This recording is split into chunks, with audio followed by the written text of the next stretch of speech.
தமிழ்நாட்டுல சொந்தமா ஒரு வீடு கட்டணும் அப்படிங்கிறது சாமானிய மக்களுடைய நீண்ட நாள் கனவா இருந்துட்டு இருக்கு. அந்த நீண்ட நாள் கனவை நினைவாக்குற வகையில முதல்வர் விஜய் அவர்கள் எடுத்திருக்கிற ஒரு அதிரடியான முடிவு தான் புதிதாக வீடு கட்ட இருக்கிற சாமானிய மக்களுக்கும் பலதரப்பு மக்களுக்கும் ரொம்பவே ஒரு மகிழ்ச்சியான செய்தி வெளியாகி இருக்கு. இனிவரும் காலங்களில் வீடு மற்றும் வணிக கட்டிடங்களுக்கான திட்டம் மற்றும் கட்டிட அனுமதிகளை தமிழ்நாடு முழுக்க இருக்கிற அனைத்து உள்ளாட்சி அமைப்புகளும் ஒரு குறிப்பிட்ட கால வரைமுறைக்குள்ள அதை கட்டாயமா வழங்கணும் அப்படிங்கிற மாதிரி தமிழக அரசு இப்போ ஒரு அதிரடியான உத்தரவை பிறப்பிச்சிருக்கு. சாமானிய மக்கள் தங்களுடைய வாழ்நாள் கனவான சொந்த வீடு கட்டும் போது அவங்க சந்திக்கிற தேவையற்ற அலைச்சல்களையும் கால தாமதத்தையும் முற்றிலுமா ஒழிக்கும் நோக்கில இந்த ஒரு சீர்திருத்தமானது கொண்டு வரப்பட்டிருக்கு. இதுல ரொம்பவே முக்கியமான விஷயமா பொதுமக்கள் சமர்ப்பிக்கிற கட்டிட அனுமதிய விண்ணப்பங்கள் பெறப்பட்ட நாள்ல இருந்து முதல்ல வருவோருக்கு முன்னுரிமை அப்படிங்கிற அடிப்படையில மட்டுமே பரிசீலிக்கப்படும் அப்படிங்கிற மாதிரி தமிழக அரசு தெளிவுபடுத்தியிருக்கு. இன்னும் இதைவிட முக்கியமா விண்ணப்பம் ஆன்லைன்ல பதிவேற்றம் செய்யப்பட்ட 5 நாட்கள்லயே சம்பந்தப்பட்ட உள்ளாட்சி அமைப்புகளுடைய அதிகாரிகள் வந்துட்டு கட்டிடம் கட்ட உத்தேசிக்கப்பட்டிருக்கிற இடத்துக்கு நேர்ல சென்று தங்களுடைய கள ஆய்வை எந்தவித தாமதமும் இல்லாம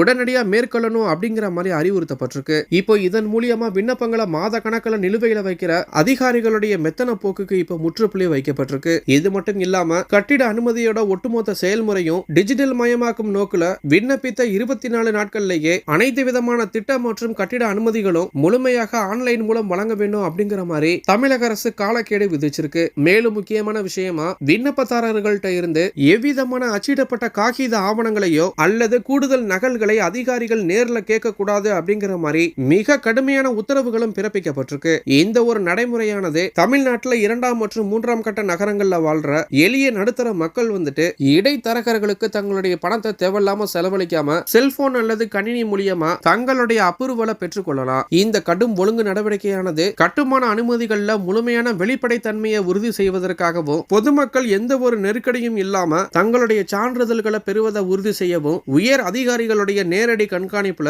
இந்த செயல்முறையானது கொண்டு வரப்பட்டிருக்கு. இந்த புதிய டிஜிட்டல் நடைமுறையானது லஞ்ச ஊழலை தடுக்கும் விதமாகவும் விதிகளை மீறி பொதுமக்கள் அல்லது விண்ணப்பதாரர்கள் வந்துட்டு யாரேனும் சம்பந்தப்பட்ட உள்ளாட்சி அதிகாரிகள் மற்றும் பொறியாளர்களை அலுவலகங்கள்ல நேரடியா தொடர்பு கொண்டா அவர்கள் மீது மிக கடுமையான ஒழுங்கு நடவடிக்கை எடுக்கப்படும் அப்படிங்கிற மாதிரி தமிழக அரசு மிக கடுமையாக எச்சரிச்சிருக்கு. இனி சொந்த வீடு கட்டணும் அப்படின்னு மிகப்பெரிய கனவோட இருக்கிற சாமானிய மக்களும் பலதரப்பு மக்களும் தங்களுடைய பணத்தையும் நேரத்தையும் மிச்சப்படுத்தி யாருக்காகவும் இனி காத்திருக்காம ரொம்ப ஈஸியா அப்ரூவல் வாங்குறதுக்காக இப்படி ஒரு சூப்பரான திட்டத்தை இப்போ தமிழக அரசு அறிவிச்சிருக்கு. விஜய் அவர்களுடைய இந்த அதிரடியான உத்தரவுக்கு இப்போ தமிழக மக்கள் எல்லாருமே பாராட்டுகளையும் வரவேற்பையும் தெரிவிச்சிருக்காங்க. இதை பத்தின உங்களுடைய கருத்துக்களை கீழே இருக்கிற கமெண்ட் பாக்ஸ்ல போஸ்ட் பண்ணுங்க. மேலும் இது போன்ற முக்கிய செய்திகளை தெரிஞ்சுக்க நம்மளுடைய சேனலை சப்ஸ்கிரைப் பண்ணுங்க.